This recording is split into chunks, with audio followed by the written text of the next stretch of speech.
encontrei descanso para minha alma em Ti. Boa noite, meus queridos irmãos e irmãs. Que a graça e a paz do nosso Deus seja sobre as nossas vidas nesta noite, de maneira muito especial, quando nós declaramos tudo aquilo que nós cantamos, como louvor, gratidão e exaltação ao nome do nosso Deus. Nós temos estudado uma série de mensagens que temos abordado o tema Cartas para Você. E a gente tem baseado as nossas mensagens no livro do Apocalipse. Por isso quero pedir você a abrir a sua Bíblia no livro do Apocalipse, no capítulo 2. É um livro fácil de se abrir e de se achar e de se encontrar, né? O último livro da Bíblia, livro de Apocalipse, capítulo 2. Nós já conversamos a respeito da igreja de Éfeso, a carta à igreja de Éfeso. Falamos que essas cartas elas foram escritas por João na ilha de Patmos, quando estava ali exilado, nos últimos dias da sua vida, e um anjo do Senhor aparece até ele e começa a narrar coisas magníficas para trazer uma mensagem de ânimo e consolo ao nosso coração. Eu já disse aqui que o livro do Apocalipse é um livro que muitas pessoas têm muita dificuldade em ler o livro do Apocalipse. Talvez seja o livro menos lido da Bíblia. Quando a gente escolhe uma devocional para poder ler durante a nossa semana, dificilmente a gente vai lá para o Apocalipse para poder buscar uma devocional do livro do Apocalipse. E com isso, Apocalipse ele se torna um livro que é muito deixado de lado por muitas pessoas. Mas é um livro com uma verdade, com uma mensagem tão maravilhosa, porque o livro do Apocalipse ele fala de vitória, a vitória de Cristo pela sua igreja, em favor da sua igreja.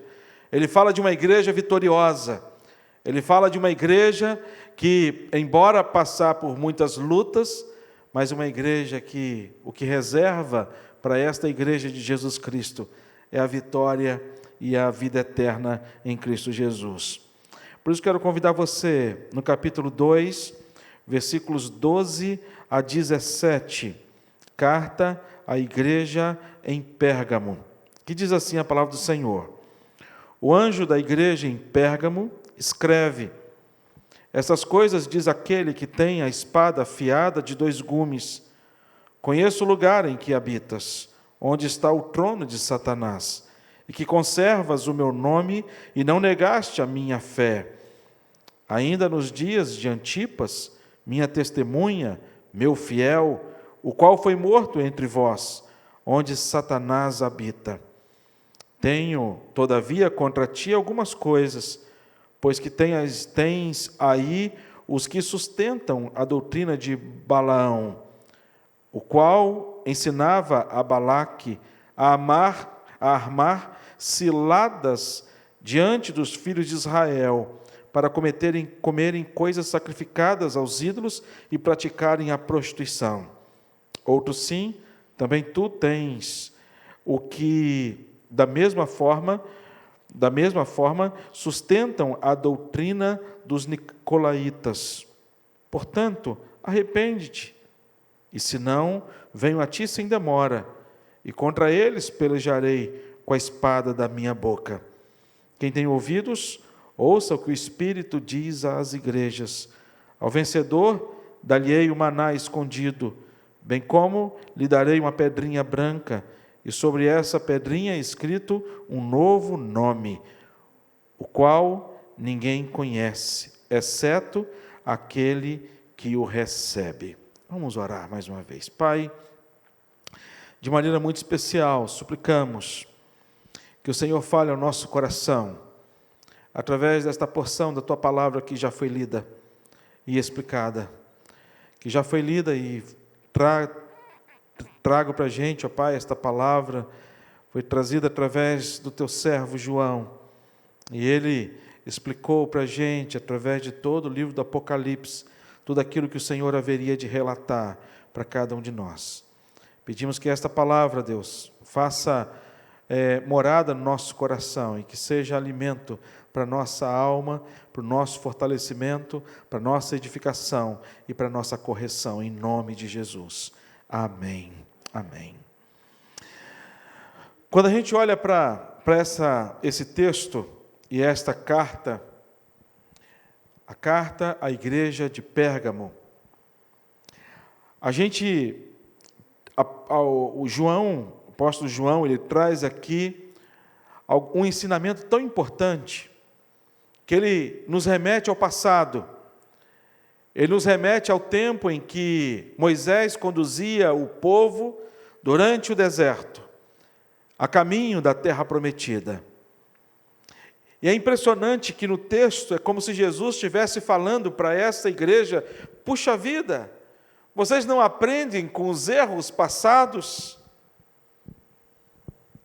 E a gente tem a tendência de aprender com os erros. A criança que, quando ela começa a engatinhar, é um perigo. E aí os pais vão lá, cobrem todos os pontos de tomada. E a criança, ela vai aprendendo com os conselhos dos pais, mas também com os erros. Então a criança, quando vê que um negócio que dá choque, ela não coloca mais a mão naquele lugar.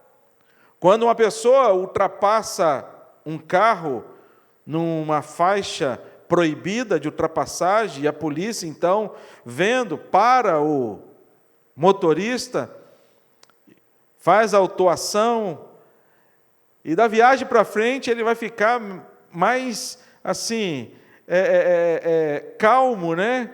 Diante de qualquer outra ultrapassagem. Ele vai pensar 2 vezes antes de ultrapassar. Mesmo que ele pense assim: será que lá na frente tem outra polícia? Mas ele vai ficar ressabiado.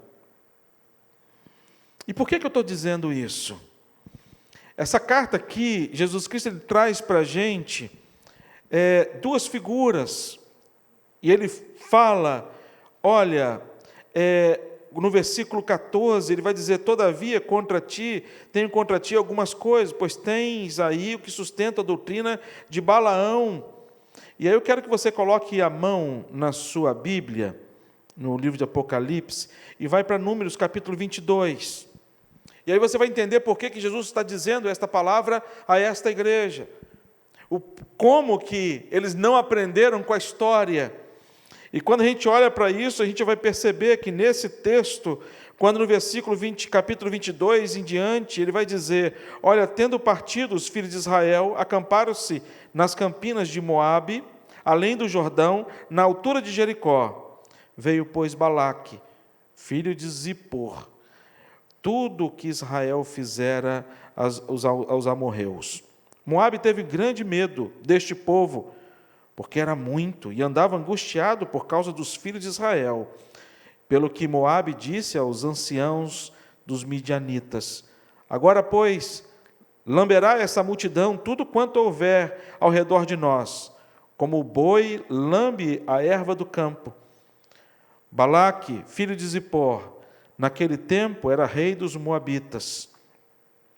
Enviou ele mensagem a Balaão, filho de Beor, a Petor, que está junto ao rio Eufrates, na terra dos filhos do seu povo, a chamá-lo, dizendo: eis que o povo saiu do Egito, cobre a face da terra e está morando defronte de mim.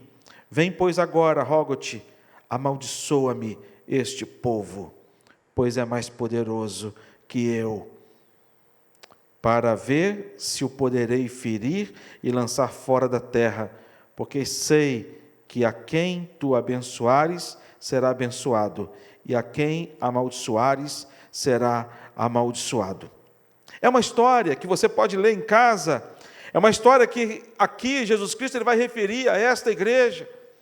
Ele vai falar destes 2 personagens, Balaque e Balaão. E ele vai buscar em Balaão a bênção. Balaque vai chegar para Balaão e dizer: amaldiçoa esse povo de Israel. E esse texto nos dá a impressão, por conta de tudo isso, e que eu vou dizer ainda mais, nos dá a impressão de que esse texto ele foi escrito para os nossos dias. E por que é escrito para os nossos dias? Porque, embora, quando a gente lê a Bíblia, a gente sabe que a Bíblia ela é sempre atual, a Bíblia como um todo. Você lê do Gênesis ao Apocalipse, você vai perceber que todas as palavras, elas são ditas de maneira muito claras para a gente, elas são sempre são atuais, porque ela é atemporal, serve para todo o tempo e para todo momento. Mas aqui, nesse texto, a gente percebe que a igreja de Pérgamo, a despeito de todo o conhecimento que essa igreja tinha a respeito do Senhor Jesus Cristo, a despeito de todo o conhecimento que essa igreja tinha da história da igreja, esta igreja comete os mesmos erros que os nossos pais cometeram no deserto. E é uma triste constatação dizer que esta palavra também serve para os nossos tempos. E eu quero, de maneira muito clara e objetiva, dizer para vocês dessa constatação. E por que dessa constatação? Porque a gente percebe um esfriamento espiritual na vida desta igreja. E eu, com toda tristeza, a gente pode afirmar que há um esfriamento espiritual na vida da igreja do Senhor Jesus Cristo, ainda hoje. Para algumas pessoas, avivamento, esse agir do Espírito Santo de Deus na vida da igreja, é o resultado do conhecimento da palavra de Deus. De fato, pode ser. Eu acredito que a palavra de Deus ela é um resultado e não a causa do avivamento. Porque eu sei que há muitas pessoas que têm um conhecimento profundo das Escrituras, mas que têm uma prática que não condiz com o conhecimento que têm. Uma vez eu pastoreava, há muitos anos atrás, eu pastoreava a igreja presbiteriana, a primeira igreja presbiteriana em Vila Velha, lá no Espírito Santo. Eu estava pregando num culto também de quinta-feira, um culto doutrinário, e aí eu vi que na porta tinha alguns diáconos à porta, e esses diáconos à porta, eles começaram a conversar com um homem, e ele fez ali um grupo de diáconos, e aí depois saíram, e eu continuei o estudo, e quando terminou o culto, eu fui até os diáconos, eles estavam no gabinete, e lá no gabinete, conversando com os diáconos, pastor, nós estamos impressionados com este homem. E era um homem que estava mal vestido, sabe, embriagado, ele estava falando meio que arrastado, e a gente percebia que era embriaguez, não somente por causa do cheiro, mas por conta da fala dele, da forma como ele estava. E eu cheguei para o diácono e perguntei, mas por que vocês estão tão impressionados com este homem? Se nós estamos impressionados com ele, pastor, por causa do conhecimento que esse homem tem da palavra de Deus. Eu falei assim, mas que bênção. Aí um diácono falou assim, pastor, quer ver uma coisa? Fala aí um texto de Gênesis. E ele começava, no princípio criou Deus os céus e a terra era sem forma e vazia, e ia embora. Deuteronômio, Gênesis, Êxodo, Levíticos, Números, Deuteronômio, Josué, Juízes, Rute. Eu falei assim, ótimo. E eu cheguei para ele e disse para ele, o dia que esse conhecimento da palavra, aquilo que você sabe de cor, entrar no seu coração, isso vai fazer uma diferença enorme na sua vida, porque isso vai causar uma revolução, uma transformação no seu viver. Para outras pessoas, avivamento é o resultado de experiências vividas com milagres de Deus. Os milagres, eles são fundamentais. É um resultado de uma igreja avivada, são os milagres de Deus. Mas os milagres não é a causa do avivamento. Se assim fosse, eu fico imaginando o que seria dos nossos irmãos que saíram do Egito, foram até a terra prometida. tantos milagres que eles viram da presença de Deus. Eu fico imaginando algumas regiões do mundo, do nosso mundo, por exemplo, do Oriente Médio, onde Jesus Cristo realizou tantos milagres naquela região, e quando a gente vai naquela região, visitar Israel, Jerusalém, somos levados por guias, por pessoas que atestam, olha, aqui, segundo a tradição, aqui foi realizado este milagre, este milagre, este milagre. Aqui foi realizado outro milagre, ali foi realizado um outro milagre. Mas apenas milagres que eles hoje não reconhecem como sendo milagres do Filho do Deus Altíssimo, Jesus Cristo, nosso Senhor, o Messias. Quando a gente olha para a Europa, nós somos resultados do trabalho missionário provindo da Europa. A nossa igreja é resultado. E quando a gente olha para hoje, todos os milagres que foram realizados na Europa, hoje nós, Igreja Presbiteriana do Brasil, nós temos enviado missionário para evangelizar a Europa. Quando a gente olha para esse texto, irmãos, nós percebemos e sabemos que o verdadeiro avivamento tem tudo a ver com uma ação poderosa que nasce no coração de Deus e que age através do Espírito Santo de Deus na vida da sua igreja, que somos nós. Amém, irmãos? O Espírito Santo de Deus que habita no nosso coração, ele age no nosso coração e produz no nosso coração uma busca verdadeira por Deus. Ele produz ao nosso coração um quebrantamento sincero. Ele produz no nosso coração e na nossa vida uma mudança verdadeira e genuína. E por isso que Jesus escreve esta carta a esta igreja, para resgatar na vida desta igreja o avivamento que esta igreja precisava viver. E talvez esta carta ela foi escrita para você e para mim, para Deus trazer de volta ao meu e ao seu coração o avivamento necessário, o quebrantamento necessário, uma mudança genuína e verdadeira. E por isso que Deus escreve esta carta para mim, para você. Jesus escreve esta carta para você, primeiro, para dizer que você está em segurança. Primeira coisa que ele vai dizer aqui para a gente. Por isso que ele vai dizer no versículo 12, ao anjo da igreja em Pérgamo, escreve estas coisas, diz aquele que tem a espada afiada de 2 gumes. A espada é o símbolo máximo da força armada, a vitória do mundo antigo. E se você perceber em todos os capítulos, aqui no capítulo 1 de Apocalipse, há referências falando a respeito dessa espada nas mãos deste Deus. E quando ele fala a respeito dessa espada, Jesus Cristo está falando o seguinte: olha, a minha igreja ela está segura. E por que está segura? Porque há referência nesta carta que esta igreja de Pérgamo, ela ficava situada no trono de Satanás. O versículo 13 vai dizer, onde está o trono de Satanás. E você pensa uma coisa,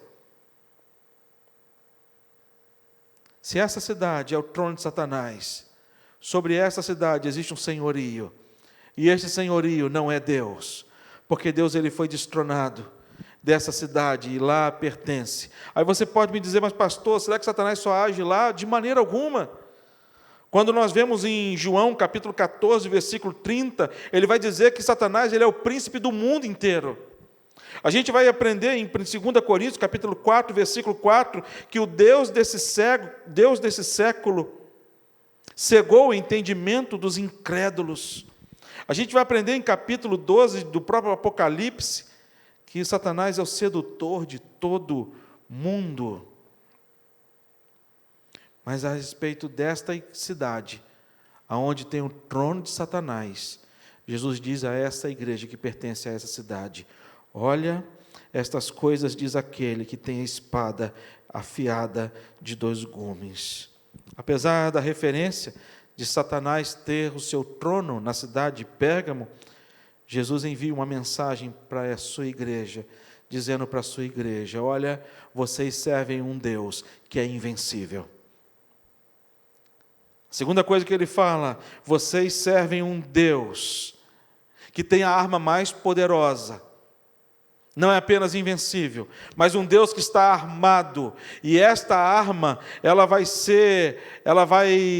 tem o poder para destruir todas as artimanhas, para destruir todas as coisas. E ele vai dizer ainda mais: esta arma está pronta para poder ser usada. E essa arma, ela vai ser usada no tempo certo, quando Jesus Cristo voltar da glória. E ele então vai, o texto fala que todo joelho vai se dobrar diante dele. E lá somente ele vai poder separar quem é ovelha e quem é bode.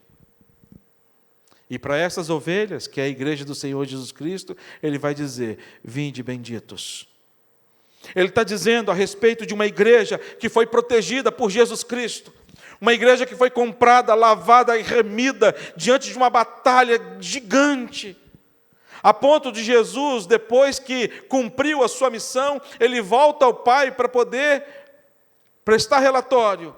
E no relatório que Jesus presta ao Pai foi: Pai, todos aqueles a quem o Senhor me deu, o que aconteceu?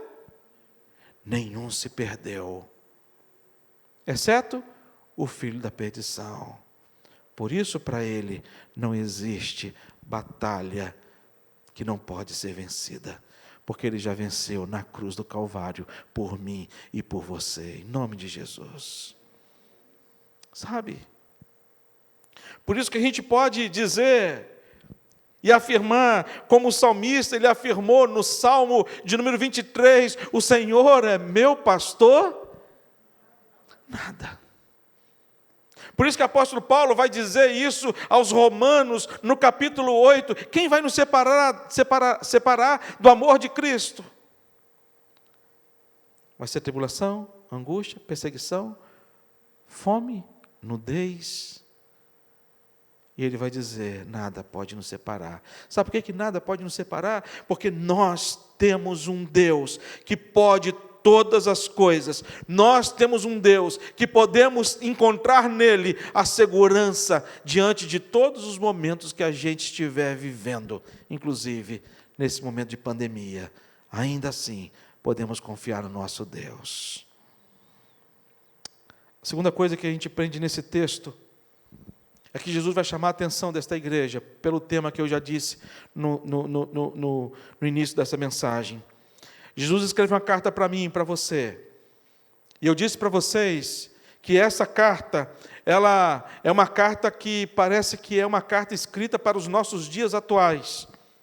Esta igreja aqui enfrenta dois grandes problemas. O primeiro problema é a questão da heresia que estava sendo pregada na igreja. A segunda coisa era a questão da impureza na vida pessoal, na santidade da igreja, no que tangia nos relacionamentos sexuais.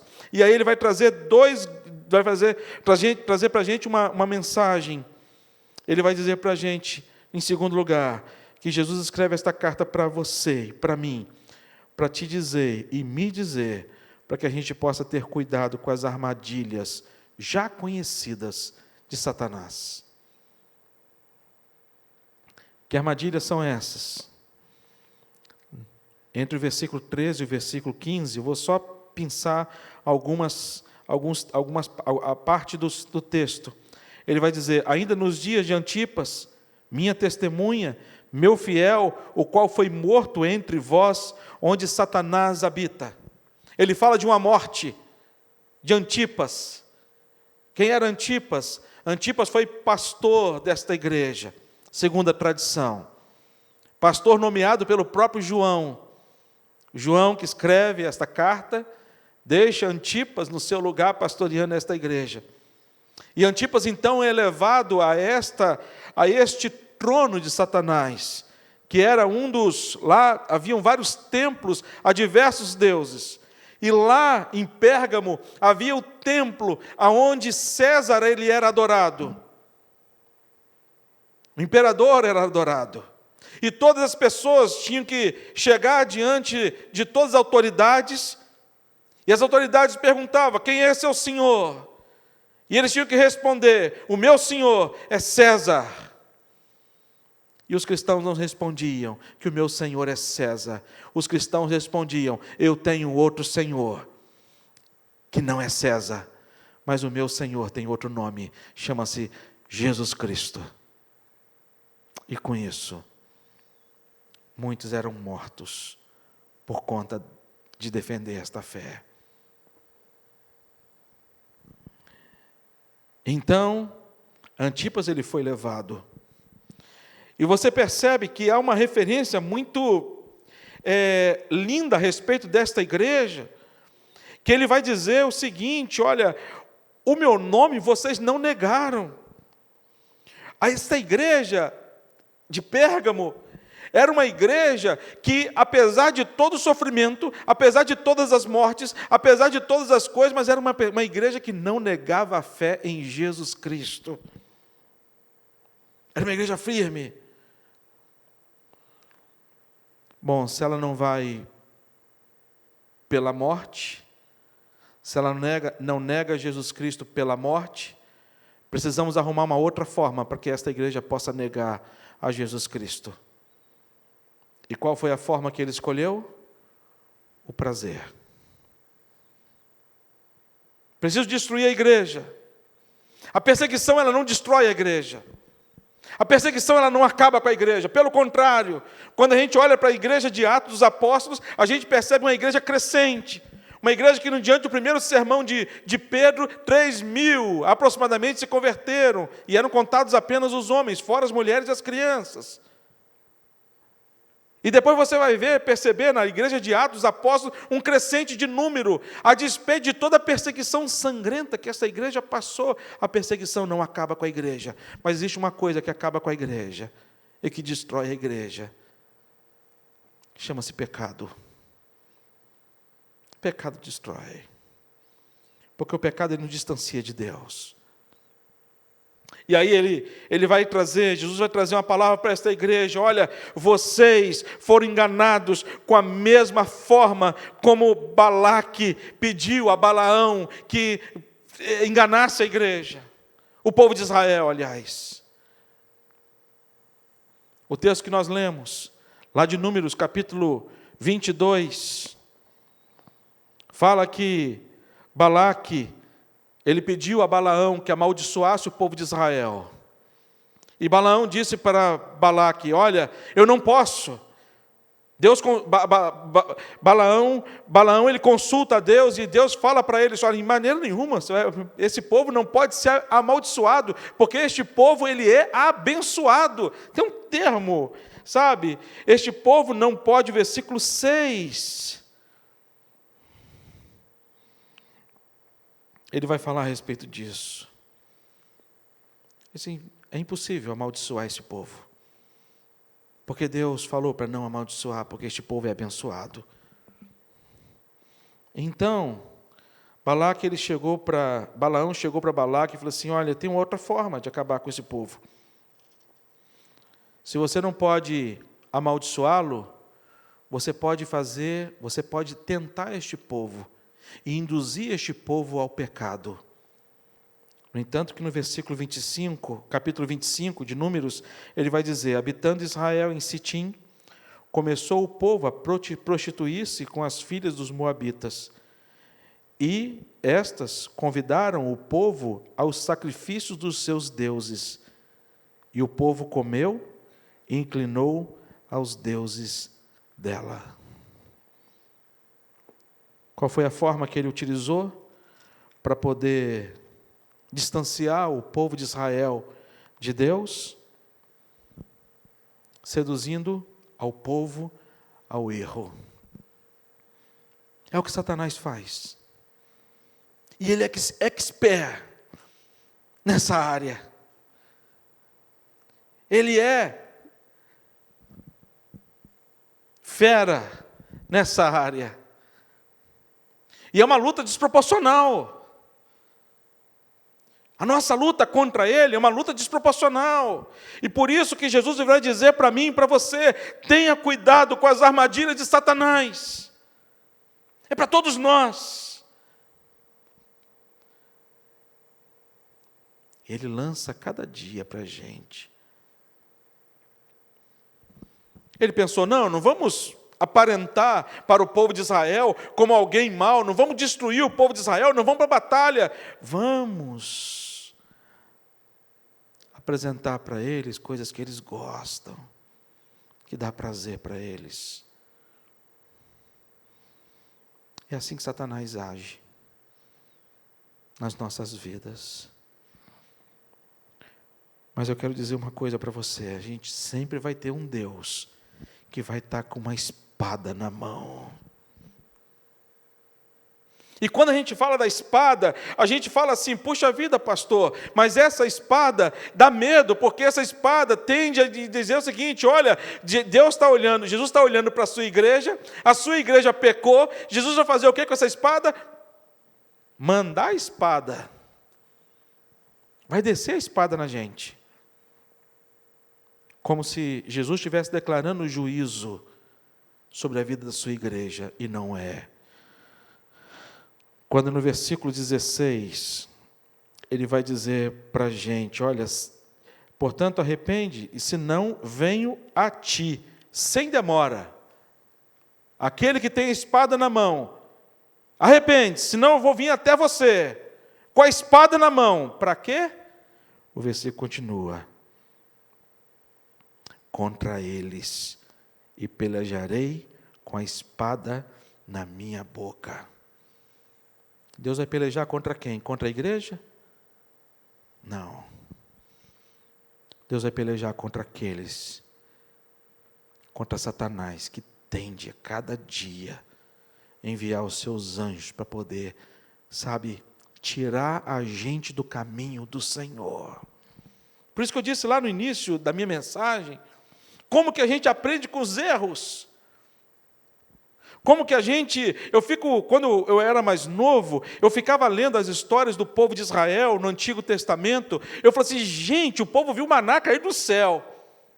O povo via uma coluna de nuvem durante o dia, uma coluna de fogo durante a noite. Como é que esse povo, o povo que atravessou a seco, no meio do Mar Vermelho, o mar se abriu, o povo depois de ver tudo isso, como é que o povo duvidava de Deus?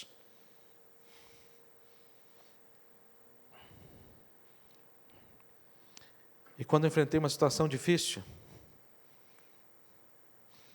e quando eu comecei a chegar diante de Deus e questionar a Deus algumas coisas, eu falei assim, meu Deus, o Senhor já fez tanta coisa por mim no passado, eu estou igual ao povo de Israel.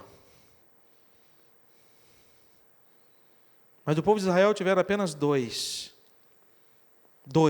que saíram do Egito e entraram na terra prometida. Josué e Calebe. Cuidado com as armadilhas que Satanás coloca diante de você. Aí você vai dizer, pastor, mas eu não tenho problema com prostituição. Mas aqui o texto ele fala que esse povo, ele se prostituiu, mas depois de prostituir, esse povo idolatrou.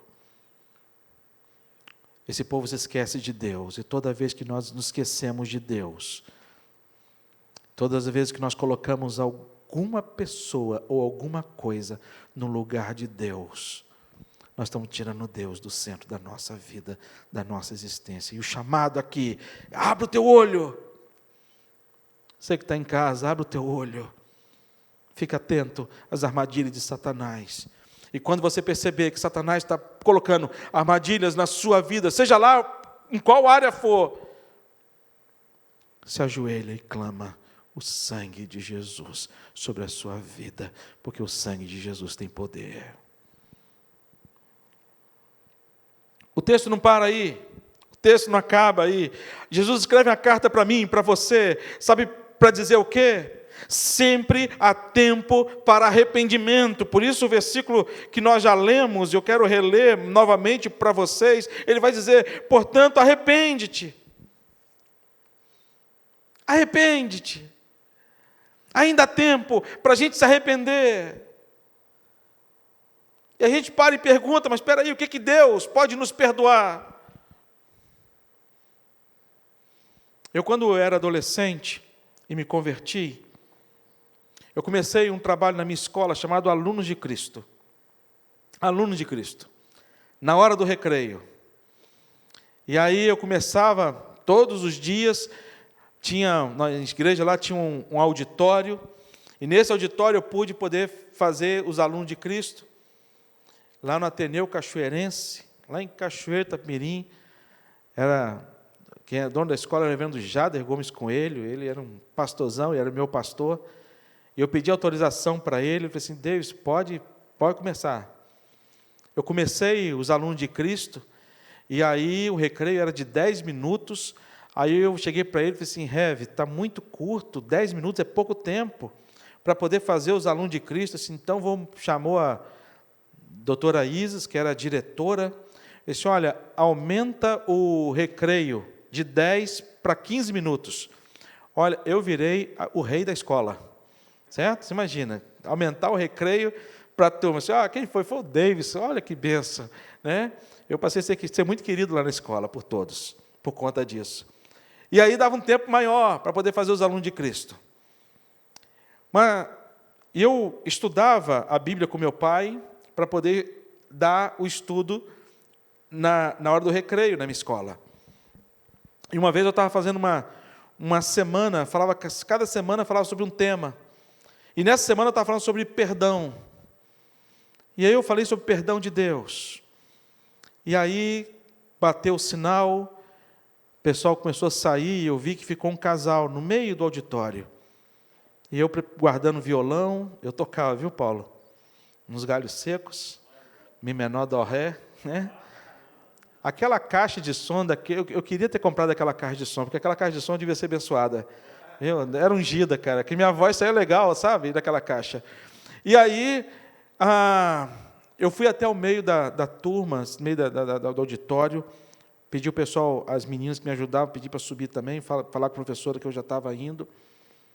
E era um casal de namorados, que eu os conhecia, e ela chorava muito, e o namorado de cabeça baixa, os dois de cabeça baixa, chorando muito. E eu perguntei para ela, se eu posso te ajudar? Aí ela chegou para mim e falou assim, Davidson, tudo chorando, sabe? Davidson, eu estou vendo ele lá na frente. Aí eu olhava para frente assim, era tipo aqui na igreja, tinha um anfiteatro assim. Aí ele assim, estou vendo ele lá na frente. Aí eu olhei para frente assim, não vi nada. Aí eu falei assim, meu Deus, o que essa menina está vendo? Eu não estou vendo. Eu imaginei que era um bicho ruim, entendeu? Eu falei assim, ai meu Deus, o sangue de Jesus tem poder, me cobre aqui, me perdoa dos pecados. Minha vontade era sair dali, chamar o Rev Jada, que morava lá em cima, no último andar. Rev Jada, me socorre, pelo amor de Deus. Mas não tinha como. E eu fiquei ali, assim, você está vendo mesmo? Eu não estou vendo. Aí eu estou vendo ele descendo a escada. Né? Tinha uma escadinha assim do lado assim. Eu estou vendo ele caminhando no corredor. E eu olhava assim, de rabo de olho, assim, ai, Jesus, sabe? Vou ser sincero com vocês, estava com medo. Aí ela falou assim, eu estou vendo ele do seu lado, assim, está amarrado em nome de Jesus, do meu lado não. Eu disse, não, mas estou vendo. Eu falei assim, eu olhava assim, nada. Eu falei assim, o que você está vendo? Ela falou assim, ele está de sapatinho marrom, meia amarela, shortinho azul, camisa amarela e azul. E um chapeuzinho. E ela perguntou para mim, sabe por que você não está vendo? Eu falei assim, não sei por que eu não estou vendo. E eu, rabo de olho. Ela falou assim, porque nós o matamos. Ela tinha cometido um aborto. Há 2 anos, ela engravidou, quando eles namoravam. O pai do rapaz era divorciado da esposa, morava aqui no Rio de Janeiro, trouxe o casal para poder passar um final de semana aqui no Rio, um tempo com eles, e aqui levou num local, que eu não sei qual, e aí ela fez o aborto, e de lá para cá, a vida dela arruinou. E a pergunta dela para mim foi, Davidson, Deus perdoa isso que eu fiz? E eu disse para ela, Deus perdoa. Ela falou assim, todas as noites eu ouço o choro do meu filho. Todas as noites eu vejo o meu filho. Todas as noites. E nós ajoelhamos, sabe? Chorei com eles. E nós pedimos a Deus, Senhor, perdoa. Depois de um tempo, ela chegou para mim, nós encontramos, ela participou. Ela falou assim, Davidson, eu parei de ver o meu filho. e parei de ouvir o choro, porque Deus me perdoou. Sabe? Deus, Ele chama a atenção desta igreja ao arrependimento. Deus, Ele chama a atenção desta igreja, que a igreja do Senhor Jesus Cristo não é uma igreja que o mundo pode trazer as coisas para dentro da igreja. Nós temos que ser diferentes, não para orgulho, como os fariseus. Olha, eu sou melhor do que você. Não, pelo contrário. Nós somos sal e nós somos luz, nós somos referência neste mundo em que nós vivemos. O que Jesus está dizendo para mim e para você: arrepende, porque ainda há tempo. Arrepende. Se quebrante diante de Deus. Todo o nosso culto, nós temos um momento de ato, no início do culto, de contrição. Sabe, irmãos, nós precisamos, a cada dia, viver desta maneira. E Jesus, Ele fala para a gente: olha, estou escrevendo para você. Primeiro, porque você está em segurança. Você está seguro. Eu sou aquele que tenho a espada nas mãos. Eu sou aquele que decido. Ele diz para mim e para você: olha, não apenas porque tem a segurança, mas Ele diz para mim e para você: olha, cuidado com as armadilhas de Satanás. Satanás, ele coloca armadilha todos os dias na nossa vida. Cuidado, elas já são conhecidas. E terceiro, se em algum momento nós caímos em uma delas, sempre haverá tempo, até Jesus voltar, até a trombeta tocar, de nós nos arrependermos diante de Deus e começarmos uma nova vida com Ele, com a esperança. E que esperança é essa? A esperança de viver o versículo 17 e o versículo 18. O versículo 17, quando ele vai dizer: quem tem ouvidos, ouça o que o Espírito diz à igreja. Ao vencedor, dar-lhe-ei o maná escondido. Jesus é o maná, é a palavra de Deus. Ele é o nosso alimento. E ele vai dizer: bem como darei uma pedrinha branca. Que é essa pedrinha branca? Em todo julgamento que haviam duas pedrinhas como sentença. Uma pedrinha branca de absolvição e uma pedrinha preta de condenação. E o juiz quem dava. E ele está dizendo: a despeito de toda a sua vida, Jesus morreu por você. Jesus justificou. Jesus te perdoou. E com isso, sabe, ao vencedor, eu darei uma pedrinha branca, com um novo nome, o qual ninguém conhece, exceto aquele que recebe. Não importa qual é o nome. Pode me ter o nome mais feio do mundo, mas não tem problema. O que importa para mim vai ser a pedrinha branca. Sabe, que nós garantimos não pelos nossos méritos, mas pelos méritos de Cristo Jesus, nosso Senhor. Quero orar com você. Senhor Deus, dá-nos a graça, Pai,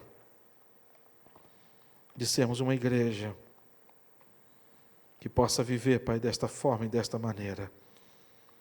Que possamos buscar a cada dia, Deus, através da ação do Teu Santo Espírito, uma nova vida com o Senhor.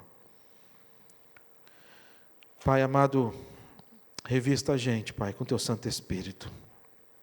E ajuda a gente, Pai, diante das setas inflamadas de Satanás. Ajuda a gente, Pai, com a nossa própria natureza humana. Ajuda a gente, porque a gente precisa, em nome de Jesus. Amém.